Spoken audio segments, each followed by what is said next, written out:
In Minecraft, there are 3 methods of making your builds visually stunning. Either your build is impressive, a mounting, and thus looks great from all angles with the expense of requiring a lot of time and effort in constructing it, or your build could be meticulously crafted to look like a well-composed picture from 1 or 2 angles, these being where the builder would stand to reflect whilst creating it. This method requires a lot less grinding, but a lot more planning and overall experience in general composition. The third method is you can be Bdubs. Yep. Bdubs is a masterclass in creating 360-degree paintings in Minecraft. This man lives in the lens of the camera, and any one of his builds can capture exactly what I'm talking about.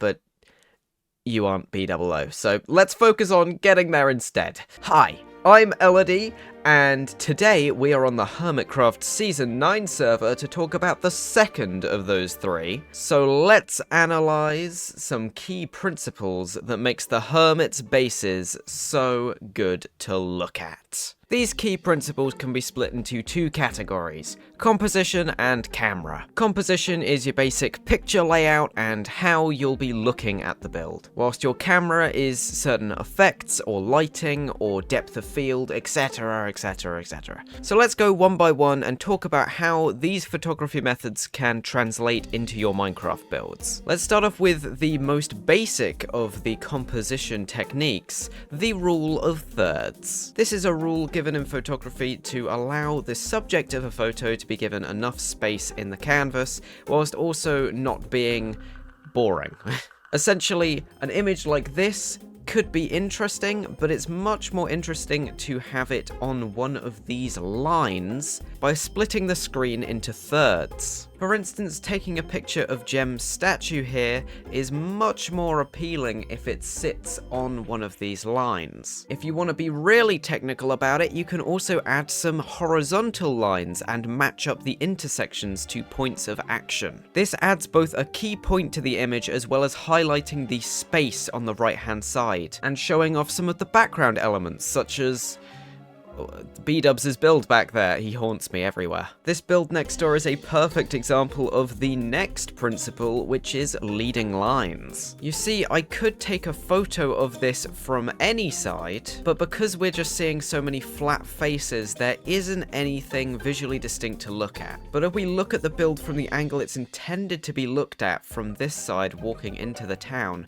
you can see that all of these edges along the build all point in towards the camera. We're being faced with almost exclusively corners, but they're being used as arrows to lead us into the build, which makes this shot a lot more interesting than something like this. Now sure, that's just a general sense of how to take a picture of the build, but it is intentionally facing into the town in this way, where this is the side where it will be mostly seen from. So that is something to keep in mind when placing your build in the world. Next up is Symmetry. If we go over to Impulse's build here, this build is purposefully extremely symmetrical. But that's a good thing. You lead into it from this path and then BAM! Up in the sky. This is another example of a build built to be seen specifically from one angle. Now, of course, the Hermits fly around a lot, so the front is the main angle, but if you sit at it from the bottom in a walking path, it just goes up and up because of this nice tapering effect, which makes it look a lot taller than it actually is. And a technique used to make this taller as well is this gradient. You can see that it's very detailed near the bottom, and as you move up, it gets less and less intricate in these details, which helps to give the impression that it is much further away, and thus you just can't see the details. If we look at this more organic build with the entity, you can see that there is no symmetry going on. So letting it sit on that right-hand third helps to have the diagonal flow of these blocks cut across, which also helps to show off the shape of the legs, and overall this is a very photogenic build from this angle. Now, it looks good from other angles as well, but that is definitely the focal point, which makes sense because that's the entrance of the shop. This is what I'm getting at. Take into account where people are going to be looking at it from. This idea of photography and composition just aids the more realistic scenarios of where people are going to be looking at it from.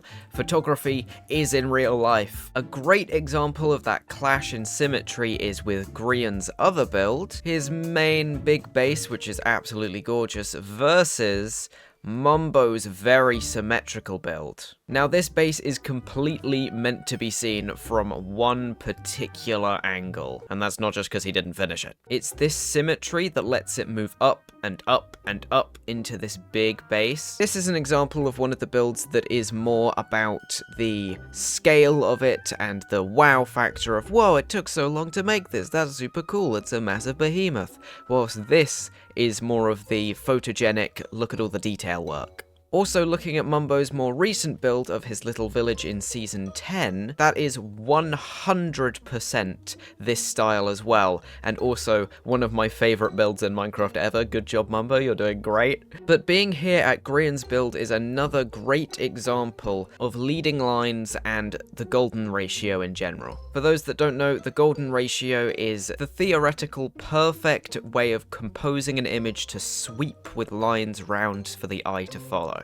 You can see just looking at the build that it sweeps up there, then it leads to this more medieval section. Your eyes go round and up through these vines, which are very useful and lead you all the way to the top. I genuinely think this is one of the best composed images on the Hermitcraft server. Doc's Perimeter is a great example of one of those massive builds that is just a marvel to take in.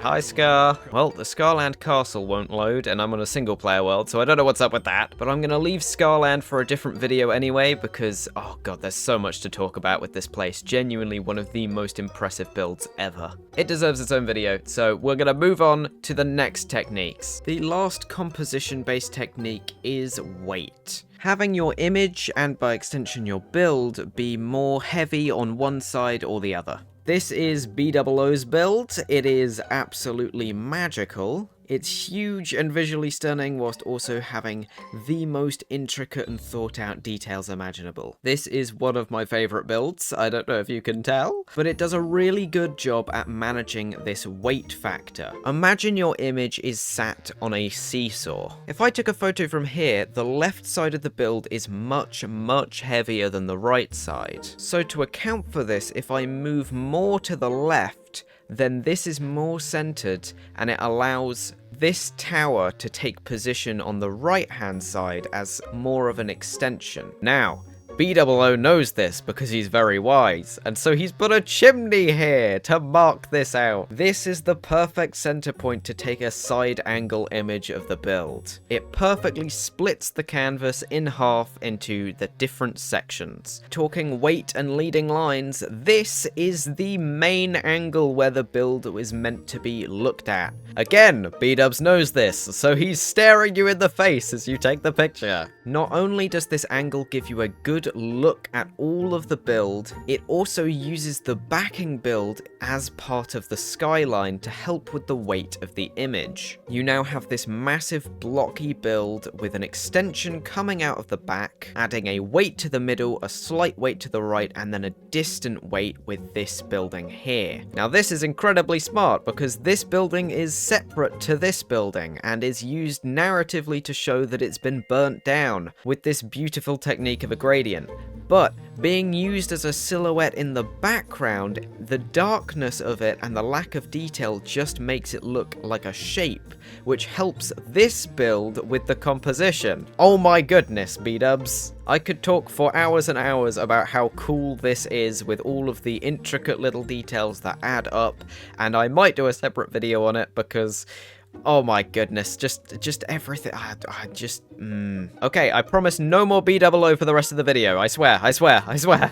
Anyway, now it's time to talk about the camera elements and how in Minecraft you can get the feel of an actual physical camera. First up, depth of field. Essentially, this is the depth perception that will be seen between the focus point of the build and the background. For instance, I could take a picture here of this big guy in the background and Rendog's lovely face here, but it's very obvious how far apart these are. In order to deal with this, we can take a step back, adjust our FOV down to its lowest, and as you can see, that's already made a big difference. And if you want to go a step further, take an even bigger step back and use a zoom, and bam! These guys are right next to each other, almost as big as each other in the frame. But you can see the difference between that and this is absolutely massive. And that works for buildings, not just massive pictures of Ren. Another big thing with color is lighting, which, as you can see, I have some lovely shaders on right now. Now, most of the Hermits don't actually use shaders, and I do like Minecraft without shaders as well. It's just at the moment I've got myself into a groove of using my shaders, because I like them. But even some Hermits do use shaders when looking at their builds, and they do work extremely well for photos. Here you can see Scarland with shaders, and the different times of day can really affect the atmosphere and the background. I use the Aurora shaders, which helps to make Minecraft a lot more vibrant. It actually makes it too vibrant, so I had to turn down the vibrancy scale. On top of this, other mods that help out are Better Clouds, which are these lovely things in the sky. The Bobby mod, which the Hermits do actually use, which helps to extend your render distance. Simple fog control to help add some backing to your builds. Fog is very important to separate the foreground from the background. And of course, your logical zoom.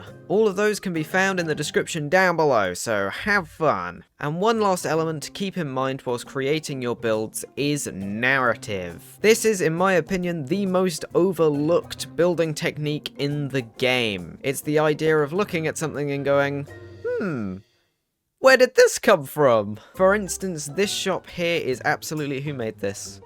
No, it's Bdubs! Oh, for God's sake. This lovely build here who, I don't know who it's made by, but I'm sure they're great at building. Just stepping inside, you can see all of the narrative oozing from this place. Just from little inconsistencies, such as the stone stairs, or these gadgets and gizmos being overrun with vines and moss. If you want to see me talk about narrative and builds a bit more, and create my own sort of viaduct with narrative in mind specifically, then click this video here. And until next week, I have been Elodie, and I will see you next time. Bye!